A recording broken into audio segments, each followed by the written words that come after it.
According to our next-gen stats, they do a great job with the draft profile model where they're able to take some numbers, quantitative data, put it all together and kind of spit out where guys kind of mirror how they look, who they're similar to as pros. And the fascinating one was Justin Herbert comparing favorably to Josh Allen, the Buffalo Bills quarterback who has led them to the playoffs. And I think what is interesting, their athleticism has been comparable based on how they performed at the NFL Combine. And then when you go back and you look at the production that both guys had, both guys were very, very productive in their respective spots. Justin Herbert, to me, has the size that you look for. He has the playmaking ability. We saw it the last couple games, the Rose Bowl and then in the Pac-12 title game. And then we saw him go and win Super Bowl MVP at the Senior Bowl. And when you put it all together and you follow with a combine performance where he was very consistent, he was pretty spot on with his accuracy, particularly down the field, you can begin to envision Justin Herbert having a lot of success in the National Football League. In fact, I could see him having success with his legs, much like Josh Allen has been able to have success, because I felt like that was an underrated part of both of their games. Josh Allen has kind of leaned into that side of his game and has really helped him become a very, very productive and winning quarterback for the Buffalo Bills. Let's see if Justin Herbert can do the same. Lean into some of that athleticism, use some of that to create some extra plays and get some extra first downs. Those extra opportunities could lead to more wins for the team that he plays for. Let's get right to it. Your 2.0 version. I'm going to just start. I'm going to go through the first 5 picks, and I'm going to have you react off of those. So, number 1, the Cincinnati Bengals. No surprise. They take Joe Burrow, quarterback from LSU. Number 2, the Washington Redskins select Chase Young from Ohio State. At 3, the Detroit Lions kind of go off the grid, take Jeff Okudah, cornerback from Ohio State. 4, the New York Giants get an offensive tackle, Tristan Wirfs from Iowa. And 5, the Miami Dolphins tank for Tua, and they get Tua Tagovailoa at 5. There you have it. That's the first 5 picks. What say you? All right, well, let's go through these here. Joe Burrow and Chase Young. No surprise there. I don't think we need to spend too much time there. Sounds like Joe Burrow, the interview at the Combine went well with the Cincinnati Bengals. Seems like the obvious choice. I think when it's all said and done, the stuff about Joe Burrow potentially trying to, force his way away from the Bengals, I don't think that's going to happen. So I'll have him going number 1. Chase Young, number 2. I know they're flirting and they're getting it out there. They could potentially take a quarterback, and that, maybe it's Tua to come in and compete there with Dwayne Haskins. I think instead they go build up that defensive line. They could have one of the best defensive lines in football when you add Chase Young to all the first-rounders they have already in that mix. The Lions, they're not going to pick here, Buck, but in this mock draft, I can't do trades, so I haven't taken Okudah. I think they trade back to 5 or 6. I think it's either the Dolphins or the Chargers. My money is on the Chargers trading up to get this pick and to take Tua, because I believe the Miami Dolphins have a comfort level with either Herbert or with Tua. So if that's the case, then you could see a situation where the Chargers go up and get Tua. The Dolphins hold on to all these picks because they have so many needs, and they end up sticking where they are and potentially taking Justin Herbert with the 5th pick. We'll get to Herbert more as we go through this mock draft. And then the 4th pick, as you mentioned, the Giants.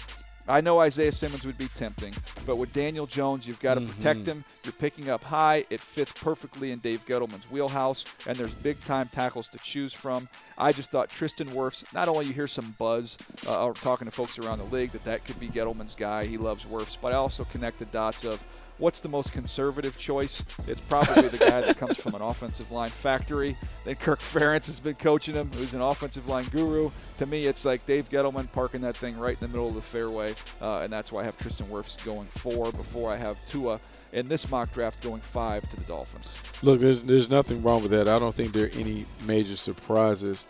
Tristan Wirfs kind of jumps up there. It makes sense coming off the Combine.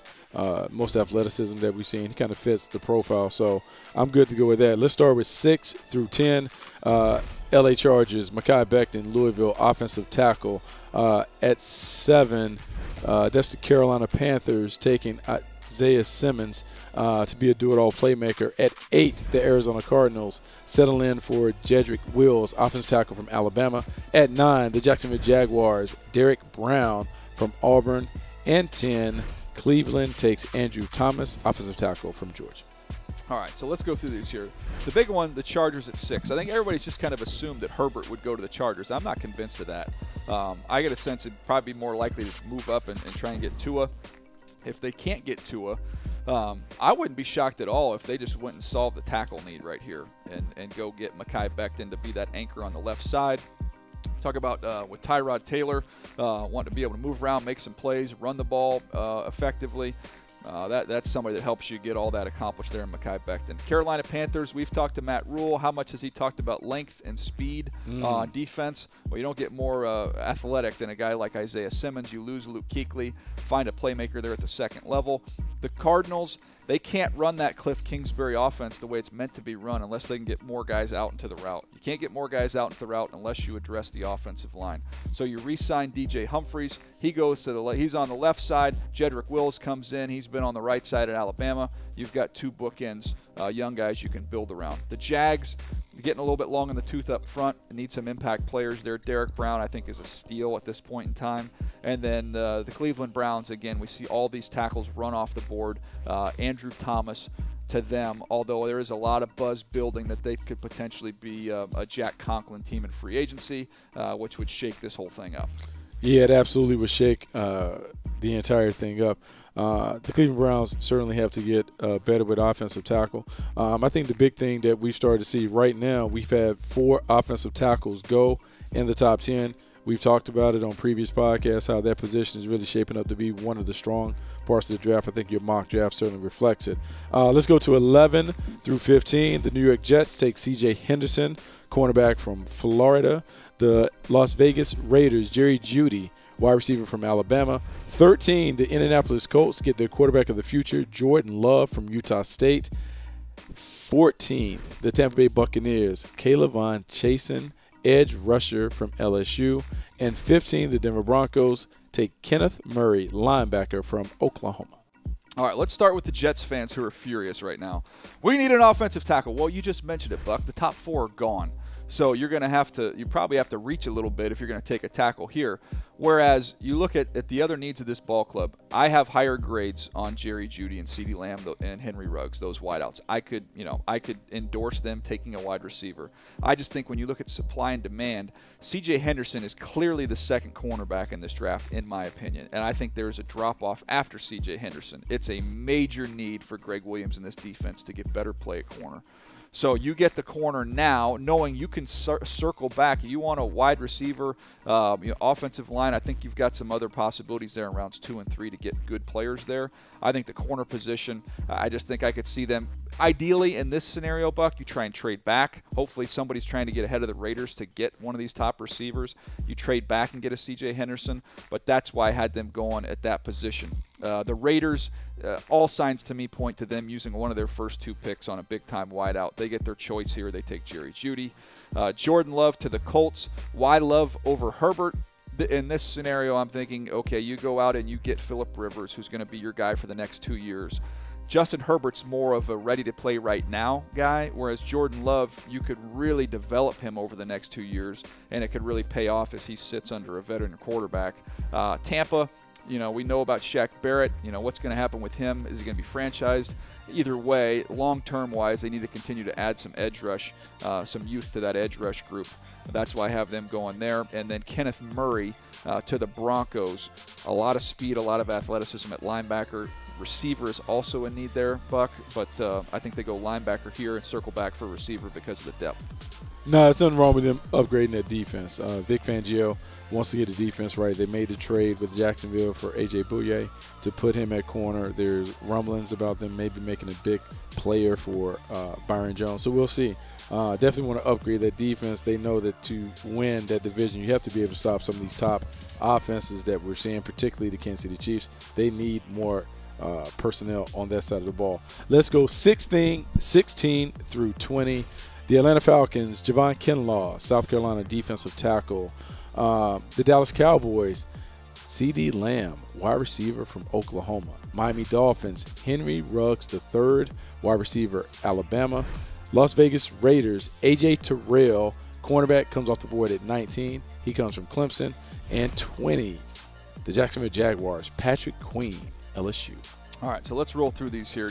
Kinlaw, to me, is one of the 7 or 8 best players in this draft, so that's a steal. It seems like every year you see a Derwin James-type player, Buck, that's a top 7 or 8 guy that ends up falling into this range. So this year I have it as Kinlaw being a gift to the Atlanta Falcons. CeeDee Lamb, assuming something happens with Amari Cooper in free agency, you've got to replenish that. You've got to get a true number 1. I think that is CeeDee Lamb. I think he'd be a big-time target there for Dak Prescott.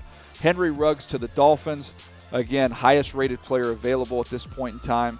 You go out and you get Tua. Now you bring in Ruggs. This is kind of your exciting young nucleus for these guys. Obviously very familiar with one another. We know it works at the collegiate level. We'll see them together at the NFL level. A.J. Terrell. Clemson is just, look, Mayock loves collecting guys from winning programs. Got a bunch of those Clemson, Alabama guys last year. Come back, get another Clemson player this year where he could team up with his former teammate Trayvon Mullen to give them some tall, athletic corners to build around. And then Patrick Queen to the Jags. Buck, this is a team, when you look at them defensively, they're not the same group they were in 2017. They've got to get some more speed and athleticism on this team, some more playmakers, and I think Patrick Queen would be a great fit there for the Jags. Great fit. He would be part of a new nucleus. We saw Saxonville kind of rise to prominence, make it all the way to the AFC Championship game, and since that point, they're kind of falling apart. So you're having to do it with a rebuild on the fly. Patrick Queen would add to that. And the way you've outlined this scenario, they would get Patrick Queen and what, Derek Brown. Tough defense, helps them get back on track. Let's go 21 through 25. Philadelphia Eagles, Justin Jefferson, wide receiver from LSU. The Buffalo Bills take YETUR GROSS-MATOS from Penn State.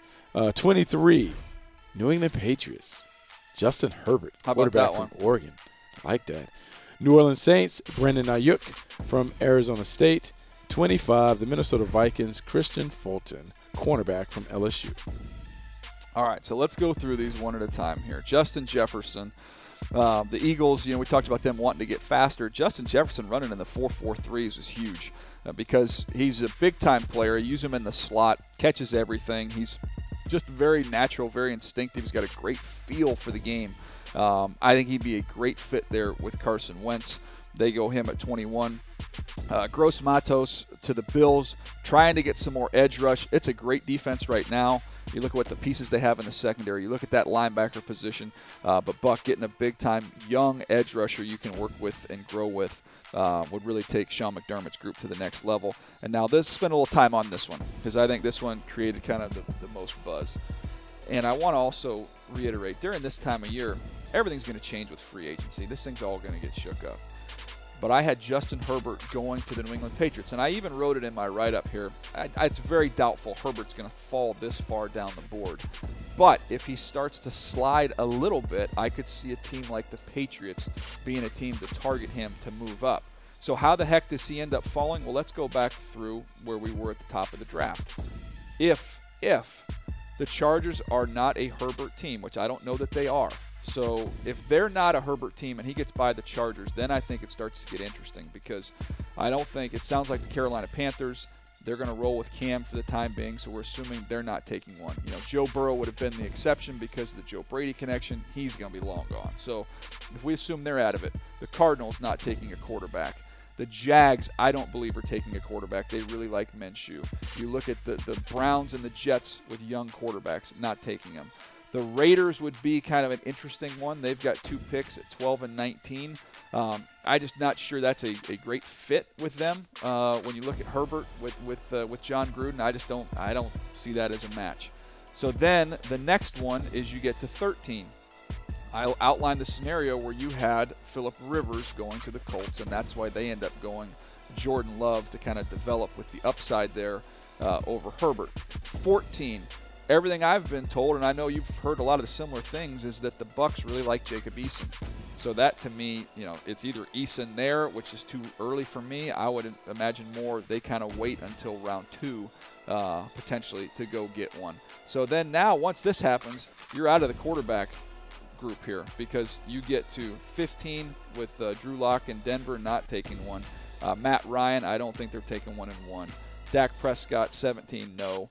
18 is the Dolphins. They've already got their guy. I've already mentioned I don't think the Raiders are a great fit. The Jags already mentioned they already have their guy. The Eagles, Carson Wentz. The Bills have Josh Allen. How many times have we seen this, Buck, where you have 4 quarterbacks and we all assume they're all rolling, but 3 of them go and 1 of them drops? I don't know if that's going to be Love. I don't know if that's going to be Herbert. I think somebody would target either one of them, but I don't think it's a crazy scenario. No, I don't think it's a crazy scenario. And I think what's interesting is where you have him positioned, you have the New England Patriots taking him at 23. What about if one of those guys begins to fall and you have Sean Payton, who loves to collect quarterbacks? Both of his quarterbacks are over 30 and 40 respectively, and means Taysom Hill and Drew Brees. Maybe one of those guys falls right into the doormat, land right on the front porch, and he's able to get a young quarterback to develop and kind of build around. That would be potentially interesting for me. The rest of it, man, I don't think it's crazy though. I mean, I think somebody would move up. He's not going to get Justin Herbert's not going to last to 23. But I could see potentially him getting out of the top 10. I would say the team that's most likely to take Justin Herbert in the top 10 is the Miami Dolphins. Yeah, that to me is the one that makes the most sense. It does make a lot of sense because he does have a level of maturity about him. He's played in a lot of games. There's something to like about him. So he's smart. He kind of handle all the things, and I think that situation would actually be good because he would jump into a situation where he has a nurturing offensive coordinator in Jan Galen. I think that certainly would work. Let's go 26 through 30. Miami Dolphins, Austin Jackson, offensive tackle, USC. 27, the Seattle Seahawks take Trevon Diggs from Alabama.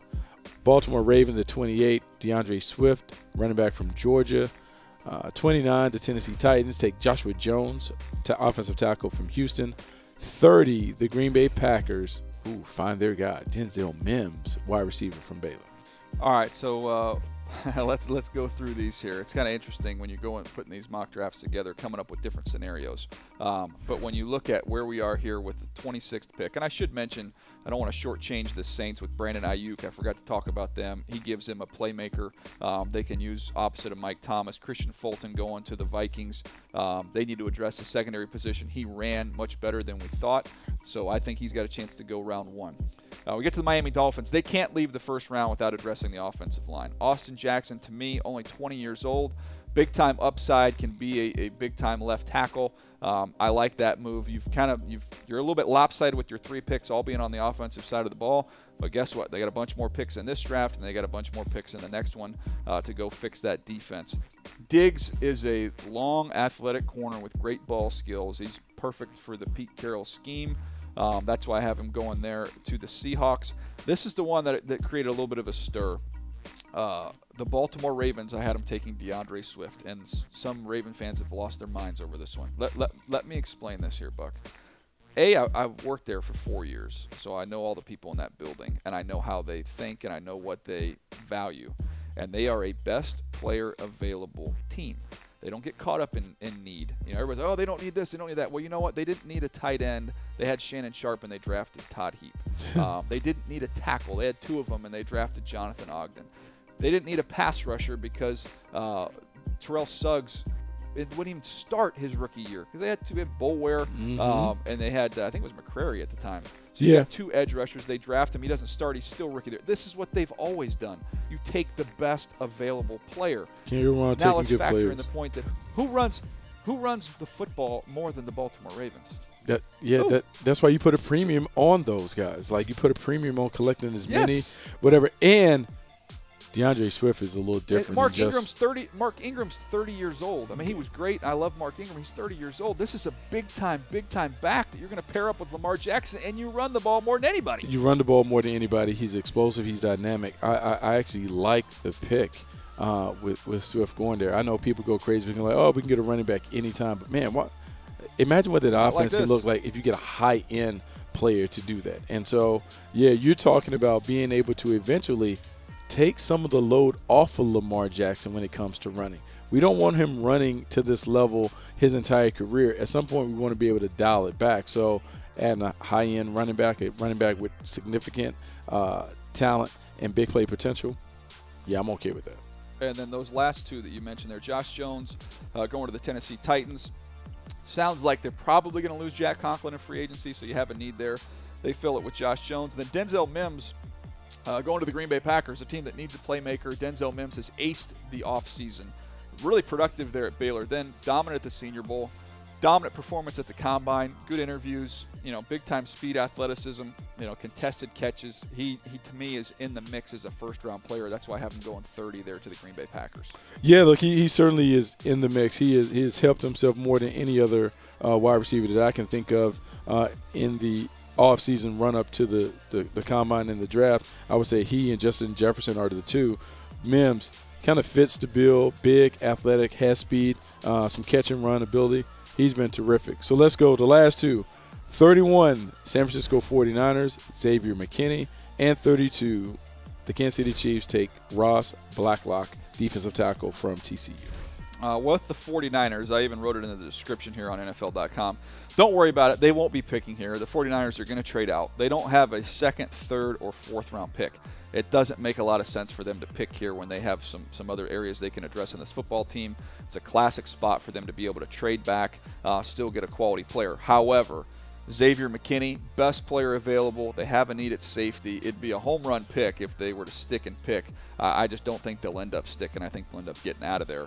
And then 32, Ross-Blacklock. One of my favorite guys, Buck, just really, really twitched up, explosive inside rusher that I would love to see paired up with Chris Jones to see those guys just get after interior offensive lines around the league. I think it's again, a great value pick and a team that's going to be playing with the lead.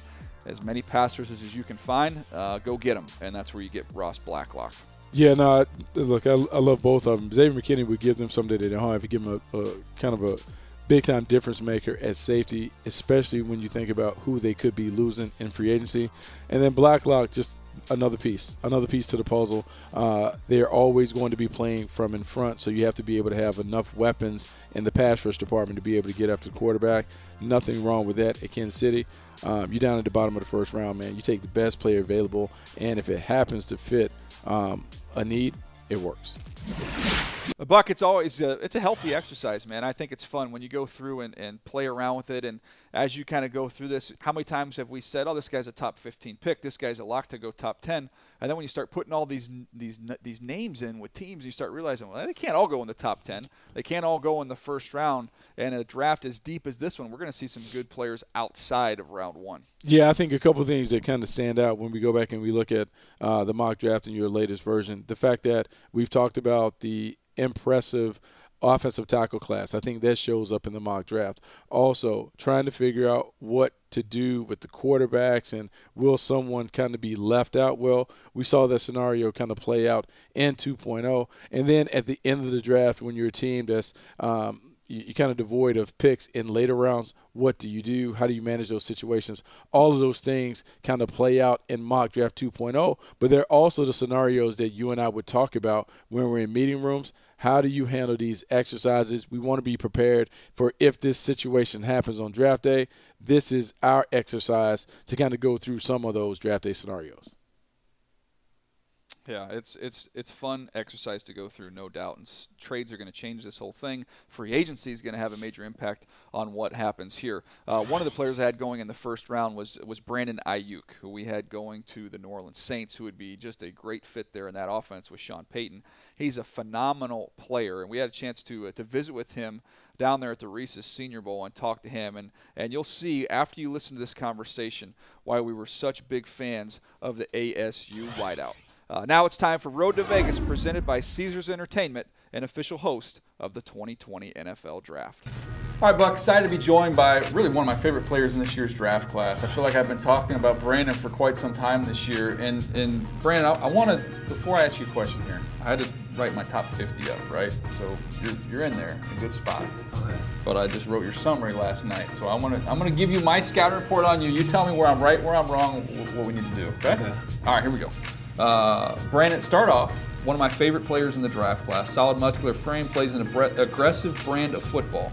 Explosive in his release, attacks leverage of cornerbacks before suddenly snapping off. Doesn't run a variety of routes in this scheme. He's very efficient and effective. Strong hands, can finish in traffic. At his best after the catch, breaks tackles. He can make people miss without gearing down. Those skills serve him well as a returner. Overall, Aiyuk needs a little time to develop as a complete route runner, but he's tough, explosive, and adds added special teams value. Where am I right? Where am I wrong? What do you think? I think you did. I think you were pretty spot on. There were some routes I didn't get to run in my offense, but I definitely think I'm able to run those routes. But I have some time to definitely show that. You know, so the one thing DJ pointed out that is always big in the evaluation, your ability to run after the catch. Where does that come from? What is your mentality when you have the ball in your hands? So I played running back. That was my first position from early age. I played running back, and then I just remember talking with some of my coaches, and I just talked about my first year not having as many touches as I would like, but so I just had the mentality of every single time I touch the ball, I'm gonna go score because this might be the only time I touch it today. So just having that mentality and just my running background. I can see that, man. That makes a lot of sense. I stole Bucky's pen to write that down because you play like a running back, and then you look at what you do as a returner. Yeah. That ability and that background as a running back kind of seems to make some sense there as well. Just very comfortable in space with the football, making things happen. Yeah, definitely. The punt returns, kick returns. Kick returns is pretty much just like playing running back. See it but you get to no you have fear, options. right? Yeah, you have options, and you just you have to hit the hole 100%. You know, and thinking about that, the running back background and then being special with the ball in your hands, it reminds me of two people. One, Deebo Samuel, who played for the San Francisco 49ers, and then obviously Tyreek Hill.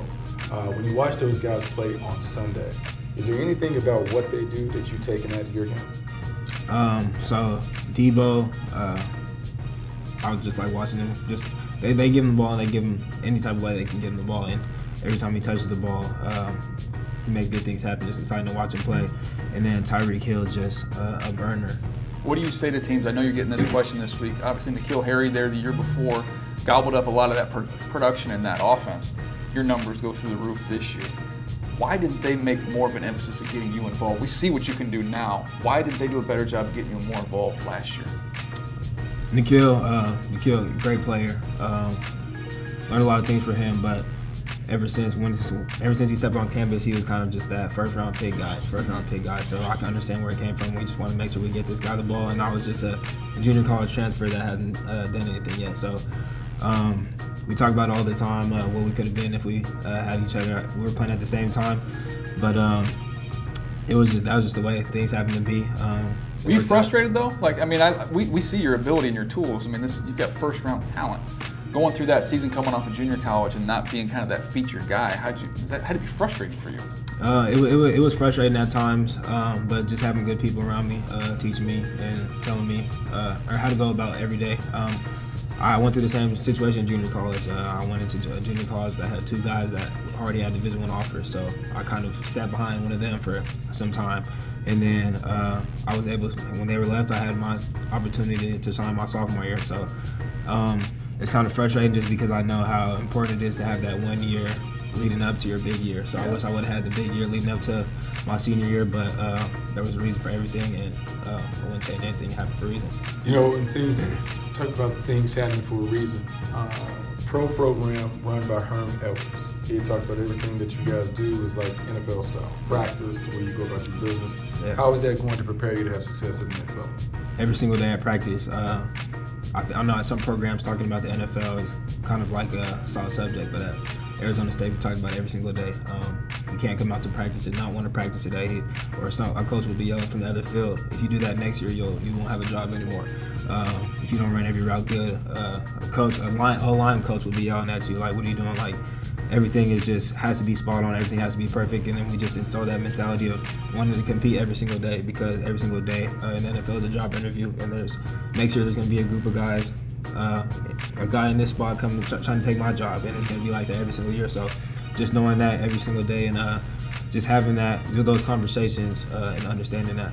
You play the game with such passion and really almost anger when you got the ball in your hands. Are you a talker out there, or are you quiet? No, I'm a quiet player. What do you do when people start talking to you?